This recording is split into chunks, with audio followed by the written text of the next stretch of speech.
E aí galera, beleza? Suave, tranquilo? Meu nome é Willan Pajeú, sou professor de História das Ciências Humanas e esse canal é exatamente isso. Nós vamos tratar sobre ciências humanas, história, filosofia e sociologia. Se você gosta, então deixa seu like, se inscreve no canal e vamos embora. Na aula de hoje nós vamos falar um pouco sobre a Era Napoleônica. Napoleão Bonaparte governou a França por 15 anos e didaticamente nós dividimos esse período de governo dele em dois: consulado e o império. Nesse primeiro vídeo nós vamos tratar mais sobre o consulado. Vou dividir em dois vídeos sobre o consulado e o império, senão fica um vídeo muito grande. Logo após o período do terror da Revolução Francesa, veio o Diretório e ali, eles não conseguiram muito bem governar a França depois da Revolução.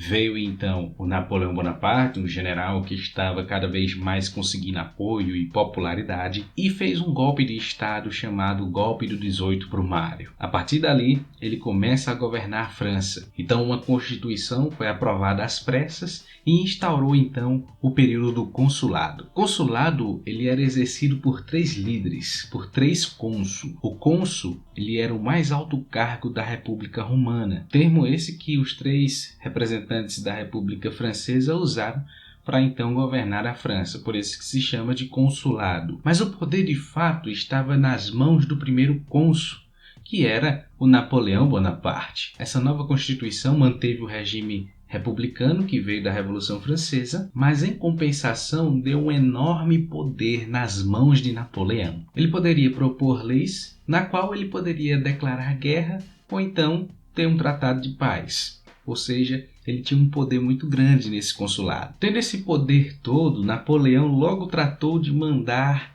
perseguir a galera que era a sua oposição, os seus adversários políticos. Ou seja, mandou aquela galera para as cucuias. Prendeu seus adversários e instituiu a censura à imprensa. É daí que nós conseguimos ver as garrinhas de Napoleão Bonaparte saindo. Estava mostrando as suas garras de ditadorzinho. Mas ele era o mito da galera. Ele era o cara que ia salvar a França, que ia salvar a pátria. Ele não era corrupto. Eita, que esse discurso vai fuleiro. Funciona até hoje, não é? E o povo cai feito jaca no chão. Os jornais só publicavam aquilo que o governo de Napoleão Bonaparte permitia e eram obrigados a fazer propaganda da imagem de Napoleão, ou seja, dos atos do primeiro cônsul. Que interessante, até hoje nós vemos alguma coisa parecida nos dias de hoje, não é? Um governo querendo interferir na imprensa, um governo querendo se autopromover, ou seja, um governo que é contra a democracia. Um dos exemplos dessa autopromoção de Bonaparte é o Arco do Triunfo, um monumento gigantesco, lindo, que ele mandou construir lá em Paris em 1806. Diga-se de passagem, é um monumento extraordinariamente lindo. Na economia, Bonaparte adotou uma série de medidas que melhoraram a condição financeira da França, favorecendo os camponeses, os trabalhadores urbanos e principalmente a burguesia, já que foi a burguesia que ajudou ele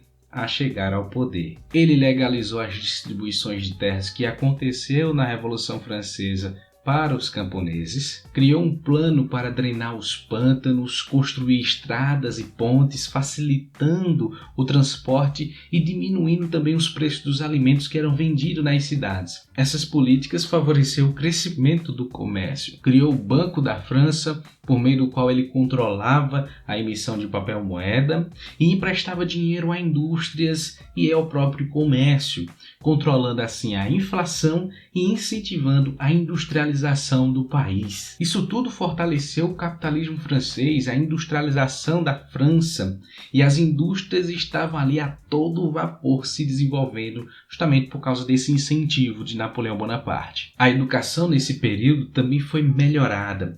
O acesso à educação foi ampliado por Napoleão Bonaparte. O governo criou escolas de ensino fundamental, incentivou a escola primária gratuita e obrigatória, criou ginásios nas maiores cidades, escolas também nessas maiores cidades, criou universidades na capital para formar políticos, para formar técnicos, até mesmo para formar professores. Para nós hoje em dia, essa política não teve tanto alcance, mas para aquela época em que só tinha acesso à educação quem era filho de nobre, quem era filho da alta burguesia, isso era já um grande avanço, cara. Mas foi por meio da educação e da imprensa também que Napoleão utilizou tudo isso para se autopromover, criando assim um culto à imagem de Napoleão, a imagem daquele que seria imperador da França. Na área do direito, o governo criou um código civil chamado de Código Napoleônico, que serviu de modelo para diversos países, inclusive para nós, para o Brasil. Esse código abolia definitivamente os privilégios do clero e da nobreza, protegia o direito à propriedade privada, separava o casamento civil do casamento religioso e afirmava a igualdade de todos perante a lei. Claro que isso na prática não funciona até hoje, mas é um princípio fundamental. Porém, o Código Napoleônico proibia os sindicatos de promoverem greves aos trabalhadores e mantinha a mulher como submissa, empregada do seu maridão. Bonaparte era um cara muito popular. Ele era uma figura carismática, tinha muita lábia, bicho. Apesar de sua política anticlerical, você observa pelo fato de ele separar o casamento civil do casamento religioso, Napoleão soube conquistar a confiança dos líderes das igrejas conforme os seus interesses políticos. Não era tão difícil fazer isso, já que na Revolução Francesa, durante o período dos jacobinos, houve uma política anticristianismo mesmo. De fato, a Revolução Francesa foi anticristianismo, antirreligiosa, anti-igreja, ou seja, Napoleão então com seu carisma, com sua lábia, conseguiu o apoio da igreja para o seu governo. E não podemos negar o apoio dos luteranos e calvinistas, ou seja, da igreja protestante também ali na França. Não era a maioria na França, mas era uma grande parcela, era uma parcela que era considerável, conseguindo o apoio também dessa galera, dessa parte, dessa massa. Ou seja, o Napoleão Bonaparte ele conseguiu tanto o apoio de gregos como de troianos. Isto é, ele conseguiu o apoio tanto de católicos como também de protestantes. Isso fazia de Napoleão um dos líderes mais populares em toda a Europa. Com essa popularidade elevada, Bonaparte convocou um plebiscito, ou seja, ele queria fazer uma consulta ao povo, em 1802, para saber se ele merecia então ser um cônsul por toda a sua vida, um cônsul vitalício, e ainda se ele poderia então ter o direito de anunciar o seu sucessor. A galera gritava na rua que ele era o mito, que ele era o cara, que ele era o salvador, que ele era o tampa. A maioria então apoia esse cara, a maioria apoia o Napoleão Bonaparte, e ele ganha esse título. Mas como o poder é sempre gostoso, ele sempre deixa aquele gostinho de quero mais. 2 anos depois, por meio de uma nova consulta, Napoleão foi aclamado o imperador da França, maluco. E em 2 de dezembro de 1804, ele foi coroado pelo Papa Pio VII. Na verdade, o Papa só foi lá como um figurante, um participante daquele ritual. A coroação era feita pelo Papa, o Papa ia até um determinado reinado para coroar, tem todo aquele ritual que se fazia para coroar um rei, uma relíquia da coroa do Carlos Magno foi feito para coroar o Napoleão Bonaparte, e o Papa chegou lá e só ficou de figurante, ficou lá quietinho lá dele. Na Catedral de Notre Dame, Napoleão quebrou todos os protocolos desse ritual, bicho. Seria o Papa que ia levar aquela coroa para a cabeça dele, mas o que acontece?